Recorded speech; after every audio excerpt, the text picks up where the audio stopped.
I'm still fiddling with my screen. Hey, everybody! It is Tuesday, June 3rd. It is time for Lattes with Lisa. It is a new month, and that means a new topic. We had so much fun last month for the month of May talking about signs of spring, all the light, all the positivity. We're going to keep the light and the positivity coming, but we're going to do it through a slightly different lens.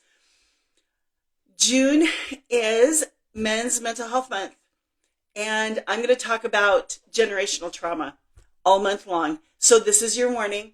This is your caution. If you need, hi Albert, and Drummond is here. He's my guest today, y'all. Just giving everybody a quick warning. And generational topic can be a big thing, but I'm talking about it all month. So if you want to hear about it, if you want to dive into it with me, this is the place to be. If not, peace out. I'll see you in August. So that's all good. Yes, Drummond, I want you to come. I have something exciting. Well, exciting for me. I think that you're going to like today. Okay. And Hello. there he is. Dude, I'm so happy about this. Thank you so much for opening an entire month of conversations about generational trauma. I'm a little excited about this, so I'm tripping over my words. But first, I'm also excited about this. Are you ready for the shirt? Yes, I'm bringing the shirt. Happy Pride Month. I love it. Yes. If you need a hug from a mom, come get it from me. Personally, virtually, everyone deserves a mom hug. I love And one of my that. favorite things to do is to go to my local pride parade and tie a rainbow scarf around my dog. And we give dog kisses and mom hugs to everybody we can find. And it is the absolute best thing in the world. I I love it. love to do that. Michael John Peterson is here. Thank you so much for coming. Thanks, everybody. Jorge's here. Wow. We've got a whole bunch of prompt puppies in the room. Yay. I just made that up. That's kind of weird. I don't think I'm ever going to say that again. It is Lattes with Lisa time. I've got my latte, my hazelnut latte. I love that. What do you have today, Drummond? I've got a glass of water that's almost done. If I did Nice. coffee, this would be a very short live because it goes right through me. Coffee is like mother's milk to me. I was raised on those Midwestern moms in northern Minnesota, man, they know how to make coffee. One day I'll tell you a story about egg coffee. It's a thing and it's delicious and it's weird and it's uniquely Midwestern Minnesotan. I don't do the egg coffee thing anymore, but I've just, now that I've discovered, Lisa, take a sip. Now that I've discovered hazelnut lattes, clearly this should have been a decaf. I'm putting this down. Okay. Okay, here we go. Generational trauma. It's a big one. But before we dive into the deep end, please introduce yourself. This is the first time that you've been on Lattes with Lisa with me. I hope it'll be the first time of many. Yeah. And well, you can reserve judgment on that until later. But tell us everything that we need to know about Drummond. Hi, Leah. Hi, Tolai. My Tolai. Willa Mitwa is here. You guys, this means so much to me, girl. She's my heart sister from Zambia, and she's here in the room for this conversation. We talked a bit about I talked a bit about generational trauma with her when I was there too, and did a live with her. She's here with us today. Thank you, because that's a big time difference. So I know you're staying up late for me. Thanks, babe. Awesome. Love that. Okay, back to the topic. Wow, I'm ADD today. I hope you can. Lisa Squirrel's here. I'm going to try really hard to put a leash on Lisa Squirrel. Oh. And tell us everything we need to know about Coach Drummond, about Drummond culture, about everything that you have going on. Yeah, so thank you so much for having me. I'm glad that we were able to connect in one of Leah's spaces. When it comes to my story, as a coach, I work with businesses who are interesting and either starting a business that's connected to their passion or reconnecting their passion to their business. I've lived a life where I've done so many things based upon what other people told me I had to do, Mhm. and it wasn't connected to my passion. And I was surrounded by people who were passionately doing the things that I was doing without passion. And I was looking at it and I was like, what can make my eyes sparkle like that? What can like get me that excited about something? And when I found coaching as an avenue, I was like, you know what? Like, this is my space. This is an area where I thrive. I'm a problem solver. Like, I do escape rooms for fun, like with my friends. For the past couple of years, that's been the theme of my birthday parties. That's Is saying just a like, lot. That says a lot about you, everybody Drummond. everybody show up, we're going to go lock ourselves in a room and try to get out. So like I just love meeting new people and discovering what their challenges are and helping them overcome those things. And I absolutely love that you are bringing me in here to speak about generational trauma, Mhm. because that is something where it has impacted my life drastically. And part of breaking generational trauma for me was breaking free from what my family said I had to do, and realize that it Mhm. was my choice to decide what I wanted my future to Yeah. be. And part of the healing process from generational trauma for me was making choices that aligned with what felt good to me, what felt like it was connected to my passions, instead of what people told me I had to do to be successful, to find happiness, or whatever else things they Mhm. promised at the other end. So, super excited to be talking about this topic with you today. Oh, I'm so grateful. I really am. I think you've got a fantastic perspective. I am also really, really grateful for Leah and her Trauma Drama Room. Shout out for that. Yes. Trauma Drama on Thursdays. It's on Zoom. It's right after Dr. Tori's Lunch and Learn. So depending on what time zone you're in, for me in Calgary, Dr. Tori's Lunch and Learn is at 11, and then Trauma Drama is at 11:30. So from 11 to 1, everything shuts down. Somebody else is going to have to deal with a barking dog. Someone else is going to have to answer the phone. I'm busy. I'm booked every Thursday in perpetuity. Um, yeah, and I met you in that space. You made a deep impact on me in that space. Lorena's here. Hi. She was here a few weeks ago. Shira Smith is here. I'm going to be reaching out to you, Shira. Shira, I've got a conversation I want to have with you too.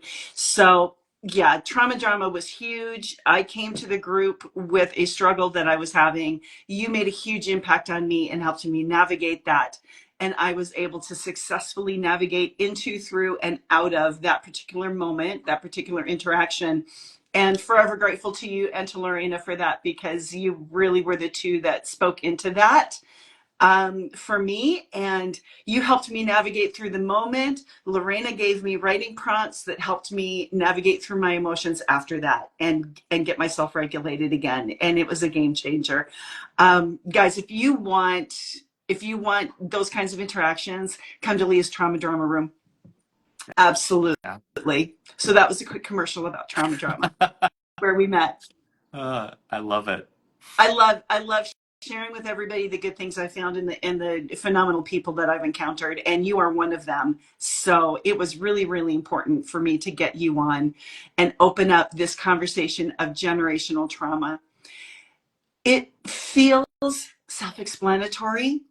Generational trauma feels self-explanatory. Hi, Des. Welcome here.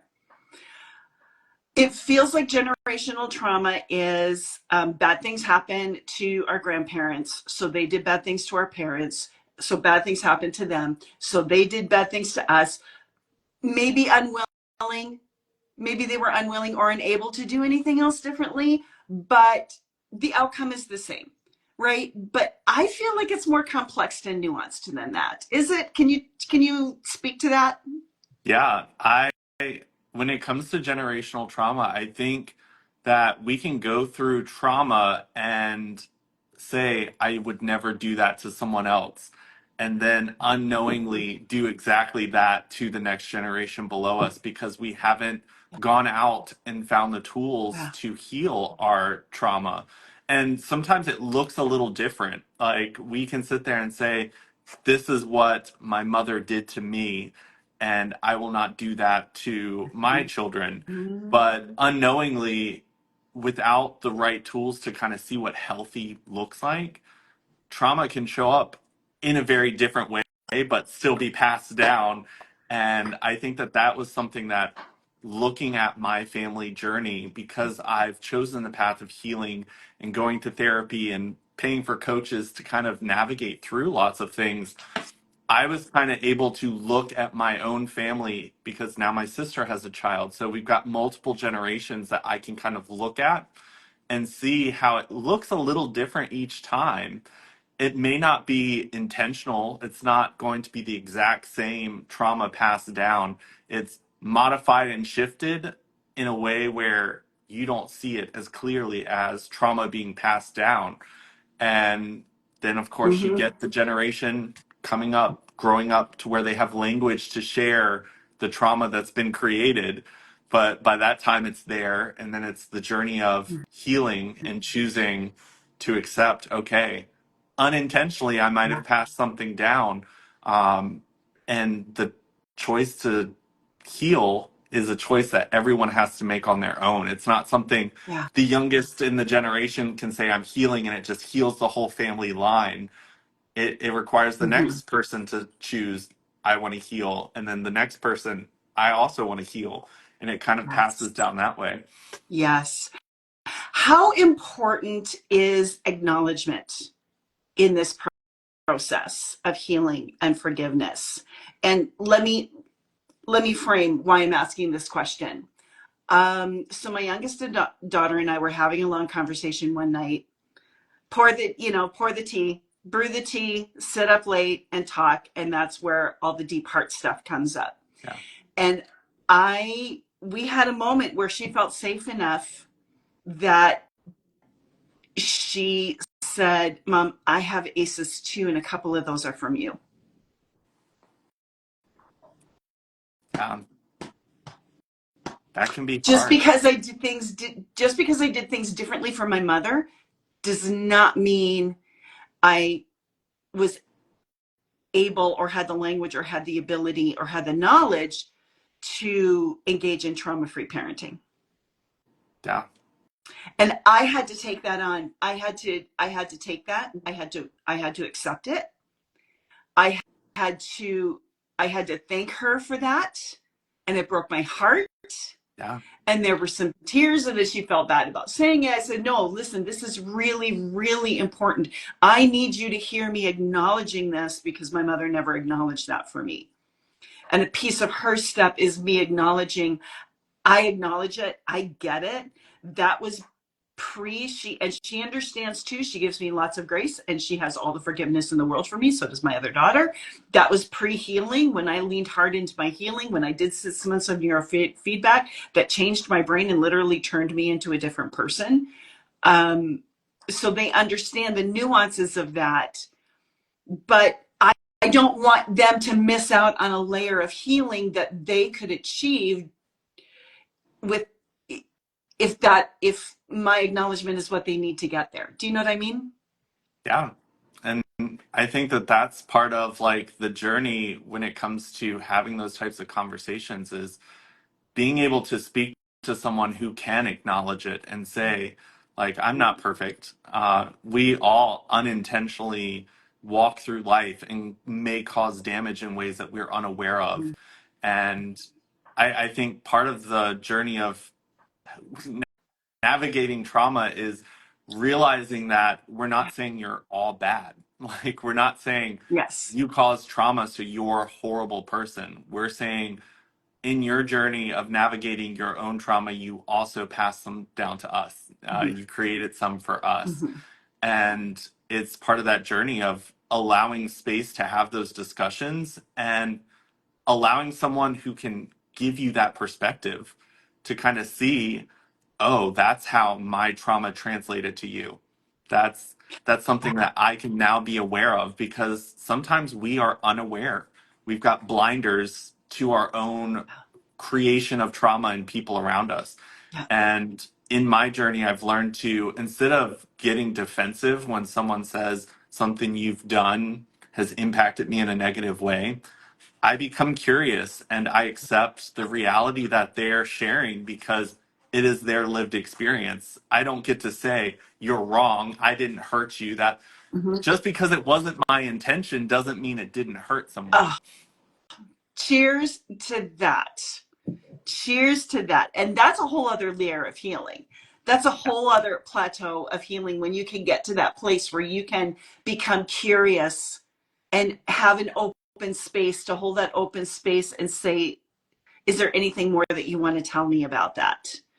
Yeah. That's I mean, that's it huge. It's it goes absolutely to huge. show you've done some work yourself, Mm-hmm. because if you were still in a very trauma like induced space, it would be really Yeah. hard for you to hear that, and your defenses would probably go up Yeah. because you can sit in victim mode and assume you're the only victim of trauma, but Oh, the that's so good. healing you've done has made you aware, like, unfortunately your journey has caused pain in people that you care a lot about. But you are open to exploring that with them through conversation because you know the healing journey is so beautiful and you're not denying your daughters that ability to start that journey. Mm-hmm. You're opening that up to, like, hey, let's have the Yeah. discussion. It's going to be tough because Yeah.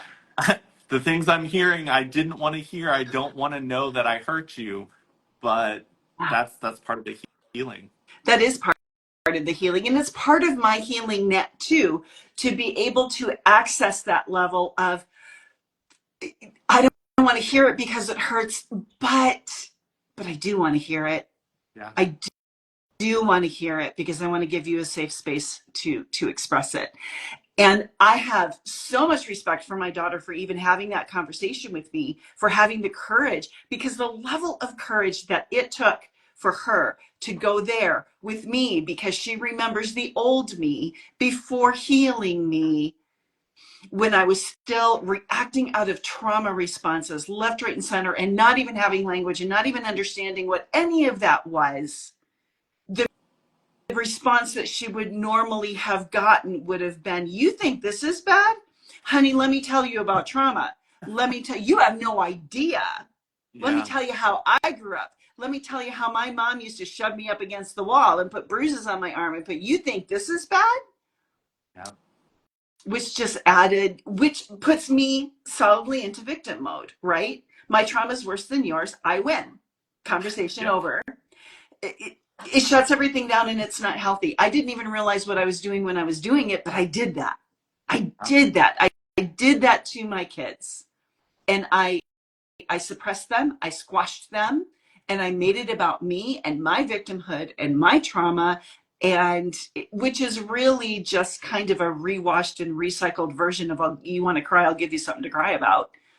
Mm-hmm. You know, I just, oh man, I didn't know how messed up and broken my brain was until I started actually seeing the physical signs for my neurofeedback brain maps. And I was like, oh my goodness, look how different it looks from here to here. And you guys, you can go, I'm not going to hijack this and talk it and make it about my neurofeedback again, but you can go to my blog, lisamaylablanc.com, click on blog, click on neurofeedback. The whole journey is there. If you really want to nerd out with me, all the pictures are there. All this stuff is there. Changed my life, but it got me to a place where now I am able to pause and I'm able to have capacity to have conversations like that. And I'm able to dive in and be curious about it instead of be reactionary to it. And the curiosity about, is this me is this me protecting my victimhood or is this me challenging that?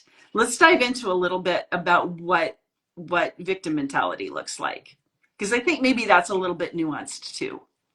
Yeah. I mean, it's very interesting because for the longest time I sat in that role in my journey.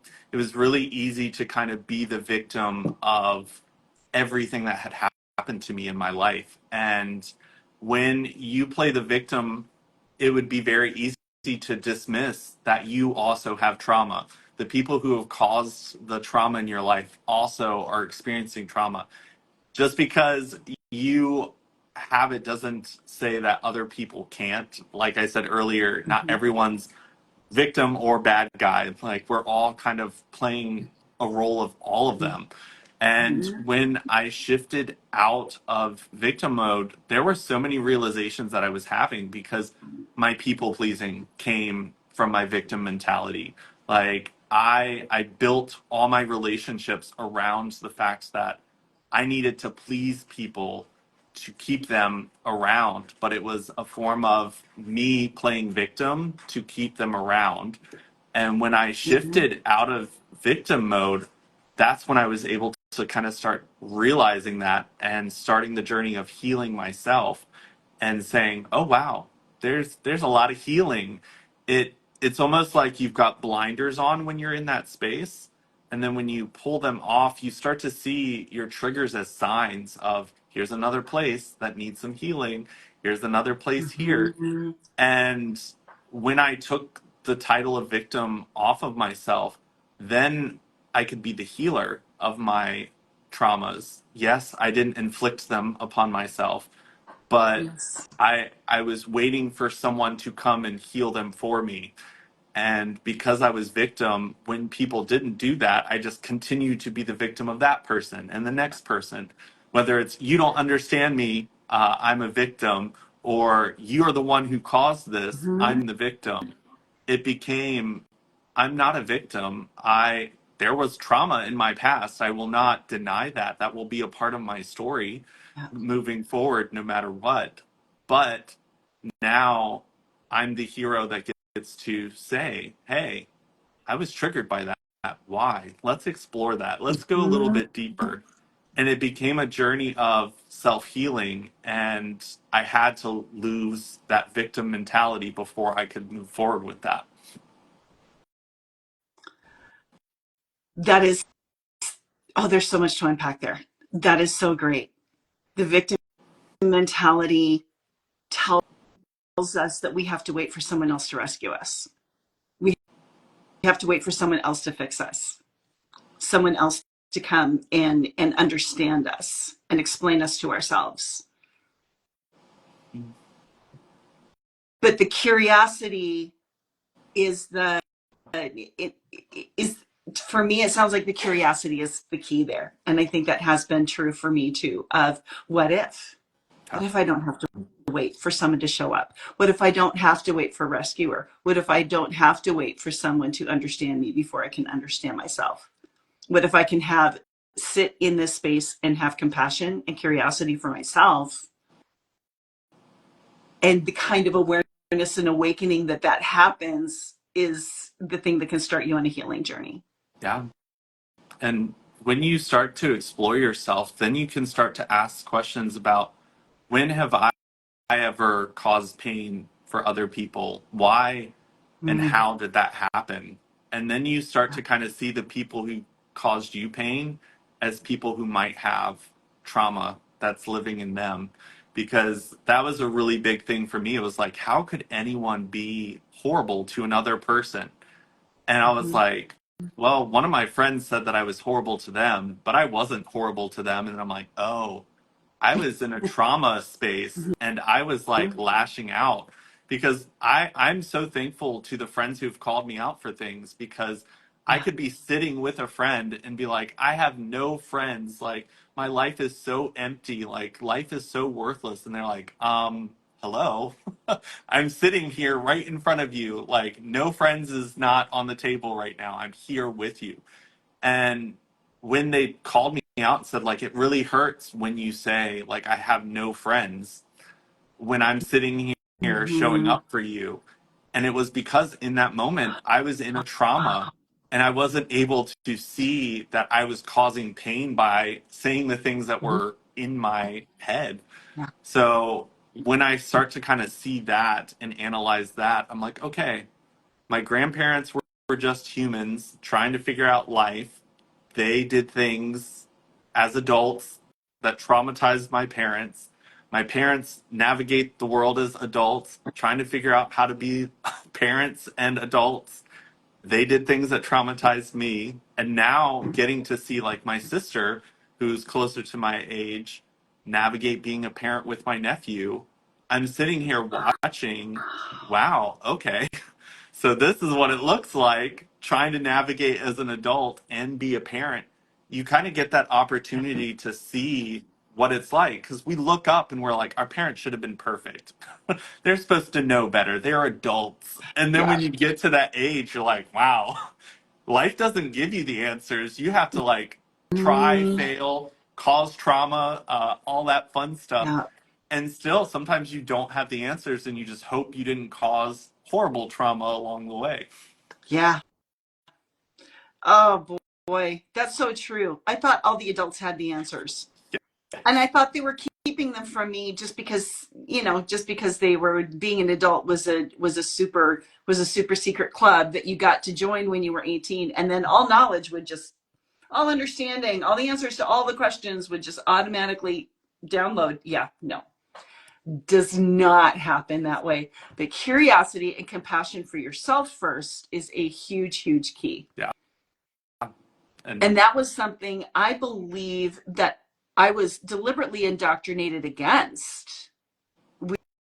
We are not curious about anything other than how we can do things better, how we can be more holy, how we can be more righteous. I was raised in high control religion. And compassion, no, we stand in judgment against things. Yeah. So when deconstruction is part of your, if deconstruction is part of your trauma healing, oh, I get that.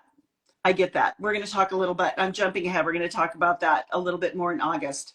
We've got a whole bunch of comments. Man, we got a chatty bunch today. I love it. Keep chatting. This is fantastic. I'm going to go back and catch up on a few comments. Desiree said, your growth is very admirable and beautiful. I hope the future for a lot of us would be parents taking accountability. I think it's a huge key to open up and keep those paths of healing for our kids open. Shira said, you handled that beautifully, Lisa. Thank you. Thank you so much. Love that you and your daughters can have those healthy conversations. Me too. Oh, me too. My husband and I decided years ago that nothing is worth risking relationship with our kids ever. If something comes in and if it's damaging to our relationship with our kids, it's just not worth going there. It's not worth drawing those lines in the sand. And Mick is here. Welcome here, Mick. Glad you're here. Lorena says we have to. Oh, I love this. I love this, Lorena. And I want you to speak to this, Drummond. We have to slowly move from the victim state to the manifesting state. I want to dive into that next. That's got me sparking. Angelique says once we become adults asking that question, what if I don't have to wait for someone else to fix me and save me?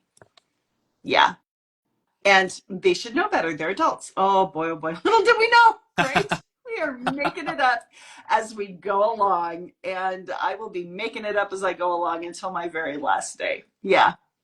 And that's okay. And I think that's important to be honest about with our youngins, with our kids, with our nieces and nephews, with whoever is the next generation tied to us coming behind us. It doesn't have to be our own personal children. If we have kids in our lives that look up to us, that we have some kind of mentorship relationship with, I think it's really important to let them in on that. yeah, I mean, And manage their expectations of that. yeah, when it came to like my relationship with my mom, like coming to the understanding that even the growth she has, like she's still going to have her moments where her triggers and traumas create moments in her life. And I can't expect her to ever get to the perfect Yeah. space. Like we are now both adults and we're both navigating traumas and things that have happened in our life. And looking at her more as like a teammate instead of like Yes. the adult that's supposed to have all the answers. It's like, hey, we can share our answers with one another. Yeah. Like this isn't school. We're allowed to share. It's not cheating, but just Yeah. having those Yeah. conversations and just like, hey, mom, I had a revelation about this. Maybe it'll be a revelation for her as well. Mm-hmm. I've learned so much from my kids, and just allowing myself to be humble and to be curious and to bring them on board. I need help with this. I'm not going to pretend that I have it all together and that I know all the answers anymore. That's just because it's just not true. Mix said, I can't wait to become an adult. I tried it once. For Oh, about 5 minutes. Worst 5 minutes of my life. Not, yeah, oh. no, don't recommend it. Really don't recommend it. Ah, It reminds me of Olaf in the Frozen movie where he's like, "Man, I can't wait until I get older and have all the answers like you." I'm like, "Yeah, yeah, that doesn't come." yeah, no, doesn't happen. Oh boy. Lorena says you're not what happened to you, you're what you choose to create from it. Oh, that identity piece is so, so important. Thank you, Lorena. The moment you stop asking why me and start asking what now, you step out of the wound and into the rewrite. Oh my goodness. Yeah, Oh, mic drop. Huge. That's amazing. I want to come back and pick up the comment that Lorena left earlier. We have to slowly move from victim state to the manifesting state. Explain that to me, Drummond, because this is sparking me, and I want to unpack that some more. yeah. I mean, the magic only comes once you realize that you have the ability to create that magic in the world. And I think that when you step out of the victim mentality, you become a creator, and a creator manifests and attracts and brings things out of nothing into the world. And I think that was one of the big things that I realized was I always sat around waiting for something else. Like I wanted something from the world, and I was like, who's going to create it? And then I realized like it came to me because it was meant for me to create and manifest. And when you start to kind of put yourself into that position, instead of thinking of anyone as more powerful then you think of everyone as just as capable as one another and start creating what is coming to you. Anything that comes to you is meant for you to create and share with the world. There were so many times where I'm like, man, I wish there was more spaces like this for the LGBT community. Man, I wish there was more spaces for men to be able to speak about these things because I see this pain that exists. And then I was like, well, why don't I create it? Why don't I offer this space for people? And I would sit there and say, okay, what do I want it to be? And whatever came to my mind, I was like, let's make it. Let's turn it into something. And I, people always say like, oh, magic's not real. I'm like, I mean, magic can be as real as you pulling something out of nothing. Writing a book like creating a whole new world from your mind to paper so someone else can dive into your world. I think that's magic. Creating something Yeah. like Leah creating the trauma drama space so that all these people could come together and Mhm. heal. That was magic, I think. And I think that we just have to redefine magic. Don't think of it coming out of a wand. Like I, it's the magic that you create in the world, and once you kind of realize that that's a superpower, you can manifest and bring anything into being. Oh, so true. I'm madly scribbling notes on this piece of scrap paper that I've got sitting in front of me. Oh, huge, huge. Really, really important. Just to know there's power just in the knowledge and the acceptance that it is true that we don't have to stay stuck in victim mode. What happened, happened. That is true. You can't change the truth. That is a part of my story. And yeah, I wrote a whole book about it. What happened, happened. Yeah, It did happen. And you don't have to stay stuck. yeah, And it's I, I'm not going to accomplish healing in one big leap, because this is what we often think, and this is what I talked with Addie about last week on Lattes with Lisa about. She brought it up and she mentioned, so I'm going to go to this conference, I'm going to take this course, I'm going to do this boot camp, I'm going to do this whatever, and that's going to be the thing that fixes me. No, it's like It's like thinking that, I'm going to take this vitamin today and all my nutritional needs are covered for the rest of my life. No, it doesn't work that way. This is Yeah. called doing the work, and we will do it for the rest of our lives. Yeah. And a lot of times the pain and not sharing is what keeps us from healing and growing. Like I found that so many people are searching for the answers, but don't want to say what they're looking for the Mm-hmm. answers for. So no one can help you if they don't know what you're dealing with. And so many things, whether it's addiction, whether it's child abuse that you suffered from during your childhood, all of those things, if you try to solve it by yourself, is really, really hard to navigate. But when you share, because I accidentally shared some of my story onto the internet, and the healing that happened when people connected with me through my pain and the story that hurt so much to share, Mm-hmm. it it opened doors for me that I never realized I needed opened. And I Mm-hmm. think that when you create spaces and hold spaces and give people the ability to say, this is where it hurts, I Yeah. think that that in itself is like a part of the journey that everyone has to eventually make it to if they expect Yeah. to feel any relief from the trauma and pain that they're experiencing. Absolutely. Absolutely, 100%. I am all about creating those safe spaces. When I had Albert Grieve on, he said something that really took my kaleidoscope vision of, we all know what a kaleidoscope is. You look through the tube and you put it up to the light, and all the little broken pieces of colored glass, when you turn it, they shift and they move. And I love that metaphor for shifting perspective. Um, it's not a different picture. It's not the picture that I was looking at is bad. It's just fresh. It's new. And you're looking at all the same pieces. They're just falling together in a different way to give me a new understanding and a new view and a new perspective. Albert did that for me when he said it is so important to create safe spaces.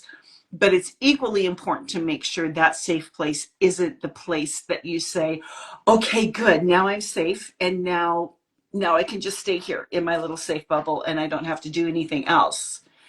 Safe spaces need to become brave spaces. And that was him reaching out, taking my pretty little kaleidoscope and going, Yeah. and wow, whole new picture, whole new picture. Our safe spaces must become brave spaces. So it doesn't become a place to hide. It doesn't become a place to avoid the next difficult step. And also community. It's hard to take those next brave steps in our safe space, to take that brave step and create a brave space out of that. But it's so much easier when we do that together. And talking about creating magic, this is what is happening in this online community of people who Yeah. are speaking up for ACEs, doing ACEs awareness, doing ACEs education, talking about trauma recovery, talking about mental health. And every single one of us has a tiny little piece of that puzzle. And every week when we show up for each other, we're just taking that and going and looking at it in a new way, and gives us a whole new picture, and it inspires everybody to take the next brave steps in their safe spaces. And Albert, thank you so much. If you're watching this later, or if you're still on now, I can't remember if you hopped on from the very beginning, but I think I saw you. Just thank you. Thank you for that, because that was a huge perspective shift for me. And it was really, really helpful. And I've added that into my presenting and into my teaching. Yeah. I mean, I love just talking about that because we were in that space with Jorge where we talked about like the ACEs score, Yes. and you brought up like we need to also include religious trauma, Yes. because when when you look at something like that and your trauma's not represented on a Mm-hmm. scorecard, it can make you feel like you're not represented, that Yeah. somehow something's wrong with you. How did you get trauma? No one else got trauma Yeah. with religion. But when you start that conversation of like, I think this also needs to be included, that captures Yeah. a lot more people where they're like, yeah, my score's a little bit higher than what I Mm-hmm. personally intended. Because sometimes we look at, well, yeah, they're traumatized. They had a traumatizing childhood. They were Mm-hmm. beaten by their family. And then we're like, but why am I Yeah. in pain? Um, and when your trauma is not listed on a list of traumas, it makes you like doubt yourself. Yeah. Like, why is something wrong with me still? Yeah. And when you start to find that representation and people create spaces for others to share, like, here's where my trauma came from, Mm-hmm. it gives other people the ability to go, oh my gosh, that's me too. Yeah. That's where it stemmed from, because religious trauma is out there. And Yeah. I've brought in people on my positive talk show to discuss that, because that was part of my history as well. Because I Mm-hmm. mean, we all have different things that we navigated through, and unfortunately that Yeah. a place that's supposed to be community and love and acceptance can also be a space of judgment and trauma. Yeah. It really is. And it adds extra layers to it. Like it's one thing to grow up with corporal punishment. Okay, I got hit, I got spanked, I got, all of those things. And the religious trauma layer says, we're doing this because we love you. I'm going to beat the shit out of you, and then I'm going to give you a hug because I love you. And now it's biblical discipline. And to grow up believing that, and then come into an understanding of, wait a minute, none of that was okay. So when your physical abuse is tied to the church teaching your parents to do that to you, it, and then the church protecting the clergy member who sexually molested me, are yeah, I'm 60 years old, and I'm about, I don't know, maybe 6 years ish into my healing, and I'm still not wrapping my head around that. It needs to be unpacked, and it needs to be discussed more, and it needs to be talked about more. And I know I makes people in my, because I'm still active in faith community, I'm still active in church world, and I know it makes some people really uncomfortable sometimes. And I'm at the point where I'm willing to do that, because with discomfort comes change. And there has been enough pivotal conversations about those kinds of things in my church, with my faith community, with my faith leaders, that now they're starting to preach on it. And this last weekend, the Pastor Razi, who preached, actually called me and asked me to consult on her sermon, because she wanted to talk about ACEs and she wanted to get it right. So it's starting. There is hope. There is hope. And as long as I see a glimmer of hope, I'm going to stay in, and I'm going to keep trying to work toward change, trying to work toward education, trying to work toward growth. Yeah. And, I mean, I think that that's important to realize, that something that might have caused us trauma does not mean it's all bad. There's still good mhm, that that type of space can create in the world. And I always tell people, like, when it comes to LGBT people, we can all run away from the rural, closed minded spaces mhm, and go to the cities where we're loved and accepted. But that still leaves the rural country spaces yeah, not knowing what it is to accept and love LGBT people. And we are constantly being born into those families. And yeah, it's like, if everyone keeps running from those spaces and leaving behind people who are ignorant to an LGBT life, mhm, it leaves all those spaces just open for more trauma to be created. So I also yeah, find myself connected to religious establishments, because I don't think it's okay to just leave them thinking the way that they think, because they create so much trauma. And like we said earlier in this call, sometimes it's unknowing.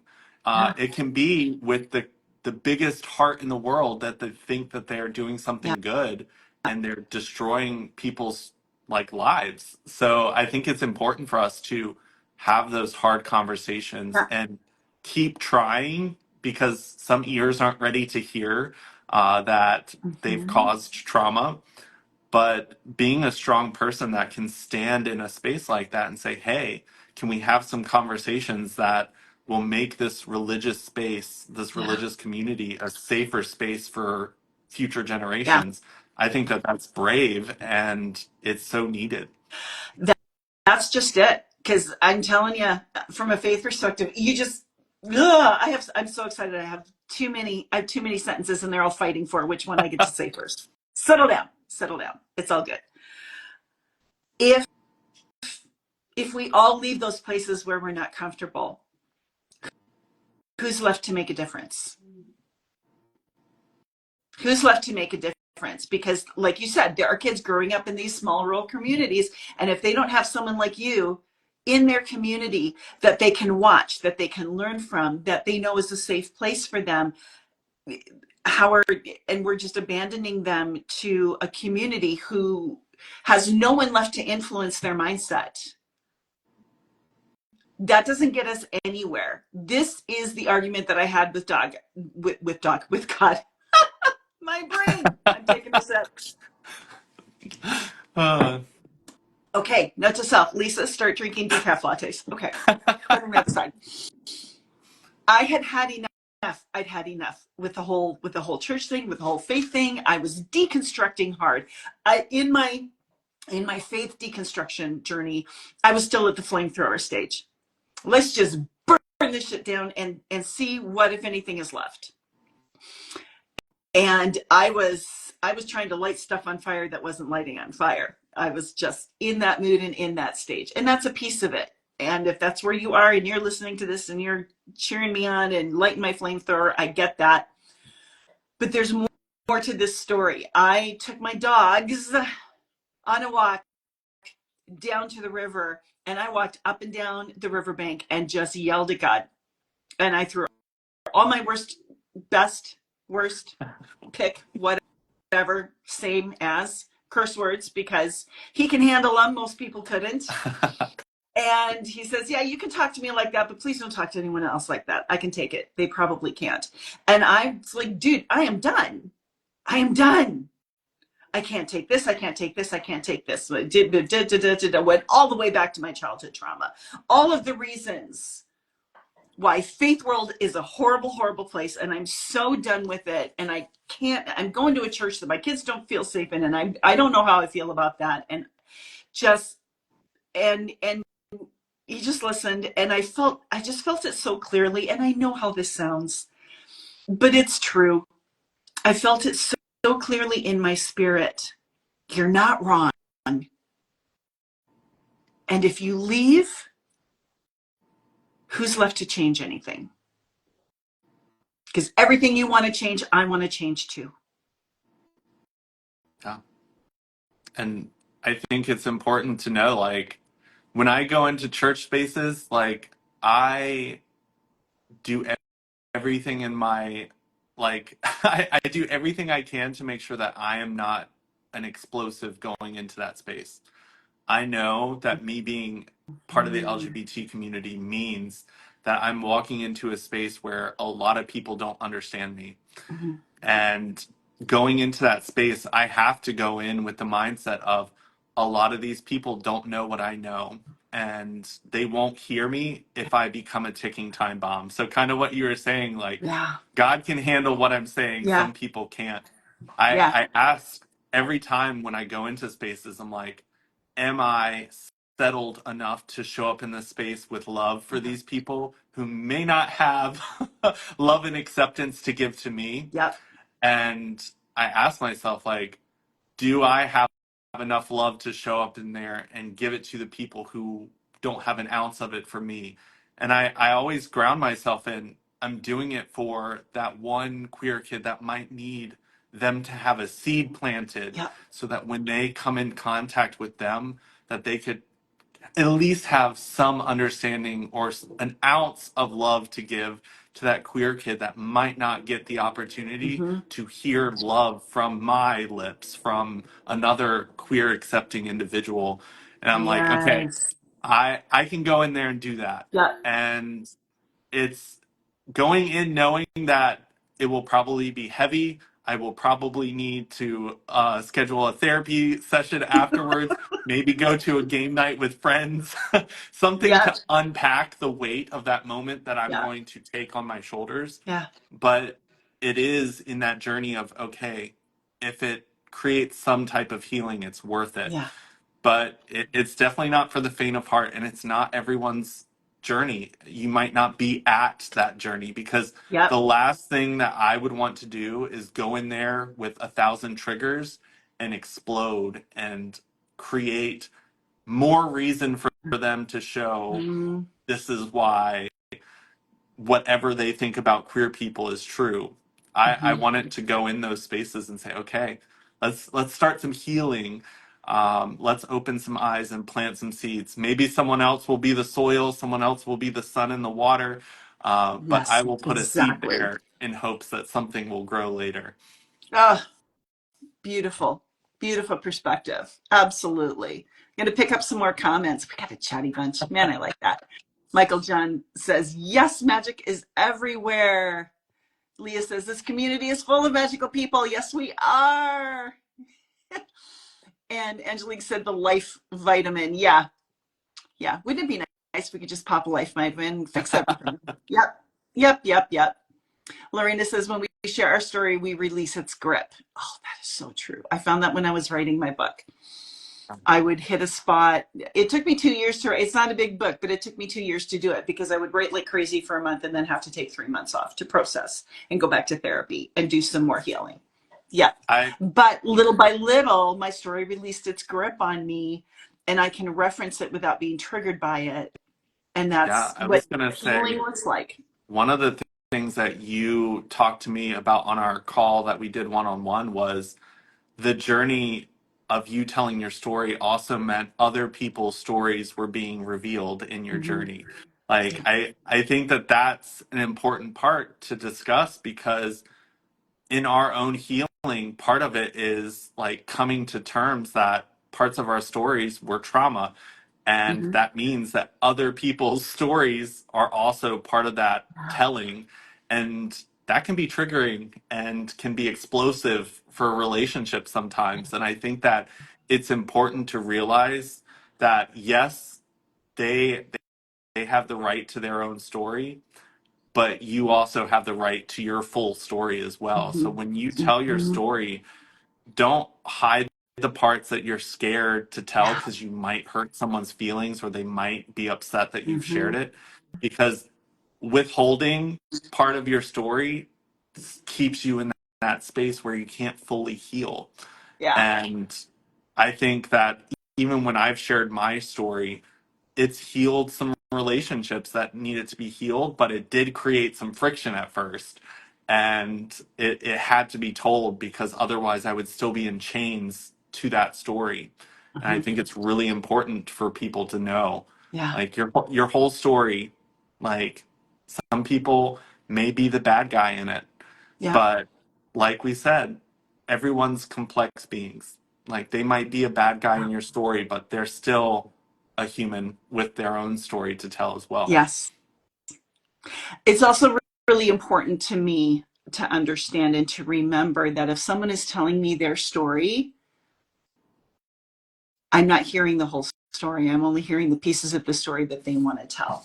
This is not the whole story. There's more that I will probably never share.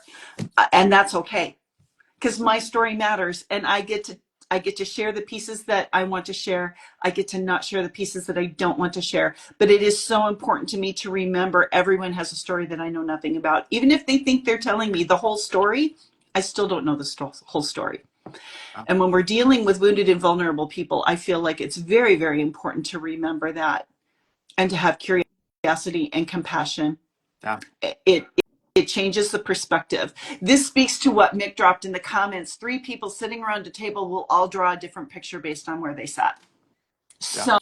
So, and ritual abuse is not on the quiz either, Mick says, and it can be very different from religious rituals. Absolutely true. Absolutely true. All of that needs to eventually, I didn't even know how to make that happen, except for just keep putting out into the universe, hey, needs to happen. So I'm starting there. See you next time, Des. I'm going to reach out to you this week. And yeah, really great to have you on here.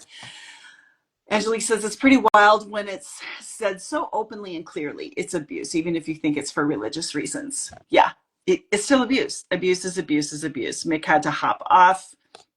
Lorena says the wound wasn't your fault, but the healing is your responsibility. Oh, yes. Not as a burden, but as a path back to your power. Oh, I love it. I love the kaleidoscope adjustments. Thank you, Lorena. That was amazing. Angelique said I had a situation at work where one of the young people I work with popped off at me, and it was a major exercise of being rooted in love. Yes, being rooted in love. Always come back to love. Always come back to that place of hope. I'm gonna dive deep into this in August. So here's how the summer's going to set up. I'm going to spend all month talking about generational trauma. Thank you, Drummond, so much for coming and for opening up this topic with me. This is a fantastic conversation. It's given me a lot to think about, and I hope everyone else too. And so this is how the month is going to set up. So next week at this time, there will be Lattes with Lisa, but I'm going to go solo because my guest for next week can't join me until next Friday on the 13th. So Friday the 13th, there's going to be a bonus episode of Lattes with Lisa with Dr. Taylor. I'm really excited for that. She has a very unique perspective from her lived experience of generational trauma. But it's interesting how much we talked about sharing our stories. So next week, it's story time. Next week, I'm going to read an excerpt from The Ninth Child and I'm going to share more about my personal generational trauma. And I'm going to tell a story about how my mom and what her childhood was like, and unpack some of that for you then. So you'll have a little bit more background at the regular time on next Tuesday with Lattes with Lisa, and then come back on Friday for Dr. Taylor. And then the week after that, on the 17th, we have Stacey Henry Carr coming back talking about generational trauma. And the week after that is Richard Campbell. First time that he's been on Lattes with Lisa with me, and he's going to close the topic of generational trauma because he has a very unique lived experience from the perspective of parenting that you're not going to want to miss. It's going to be really cool. And then I'm going to take a breath in July and figure some stuff out. And then in August, I'm going to be talking about this a lot because I want everyone to be well warned.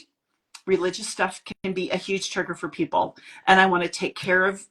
I got Richard. Yes, Leah, I got Richard. Hey, Ramel, thanks for coming. Another guest from Lattes with Lisa. Oh, so great, so great, so great. But in creating a safe space, I want to take really, really good care of you guys. And I want you to know that if you need to peace out for August because the religious stuff just doesn't align with you or it's too heavy for you, absolutely free to do that. That is great, because in August, I'm doing a deep dive into Aces in Faith. And I'm bringing on some powerful people to speak to all the heavy religious stuff. Starting with, if God's so good, why do kids still get abused at church? We're going to ask some tough questions, and we're going to have some difficult conversations. And I'm going to challenge some faith stuff. I'm going to shake some church foundations a little bit in August, and come back for those conversations if that's something that you want to do. So next week, story time, and then bonus call with bonus episode with Dr. Taylor on Friday. Thank you so much. Thank you so much, Drummond. This has been magical. This has been really, really great. Guys, please go check him out.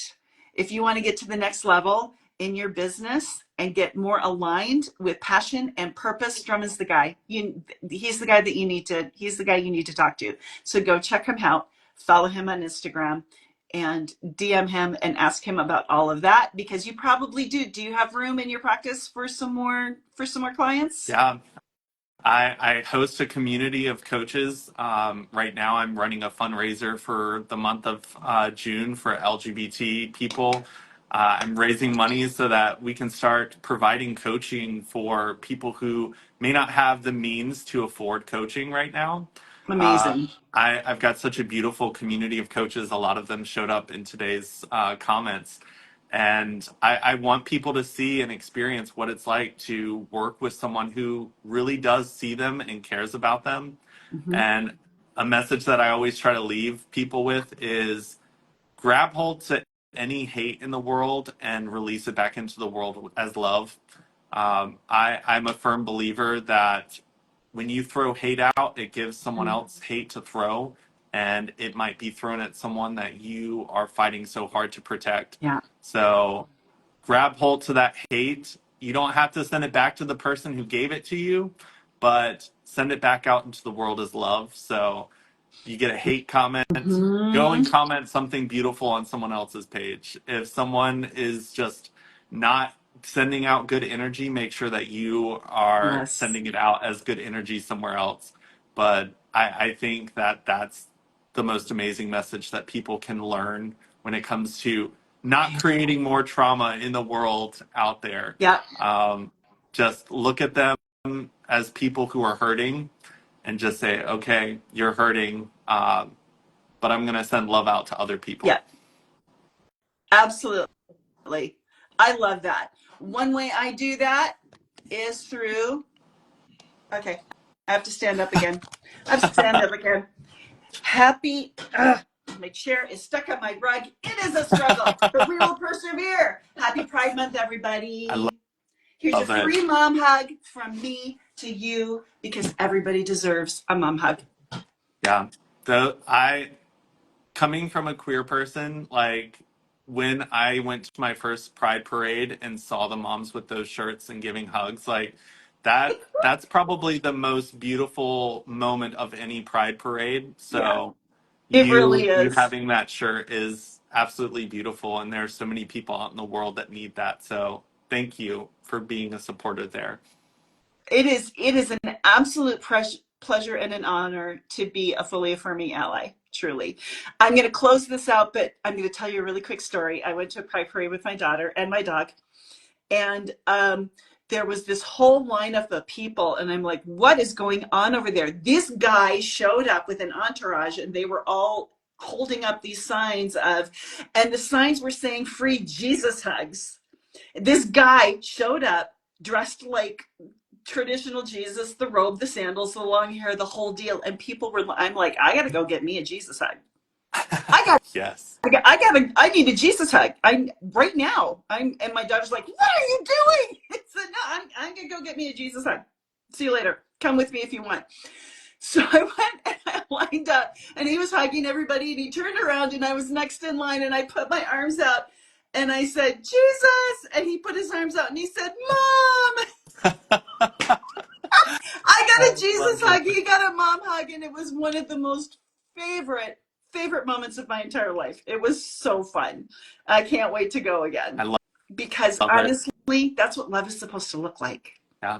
That's what And there are Jesus so love looks many like to me. there are so many queer people out there that don't have or have never felt what that type of love feels like. So when their mom's out there willing to embrace and like say I love you Yeah, like that, that means the yeah, world to those people. So keep doing it. yeah. I love it and fully support that. I've got a long list of heart kids. Most of them are queer, and applications are still open. So Love it. all right. Love you all. Thank you so much. Terry, I see you. Thanks for joining. When I post this, catch it on the replay. You're going to want to see the whole thing. Love you. Miss you. All right. That's it for me for Lattes with Lisa. Come back next week for story time. We're going to keep talking about generational trauma. Thanks, Yeah. Drummond. Thank you for Bye. having me. Bye.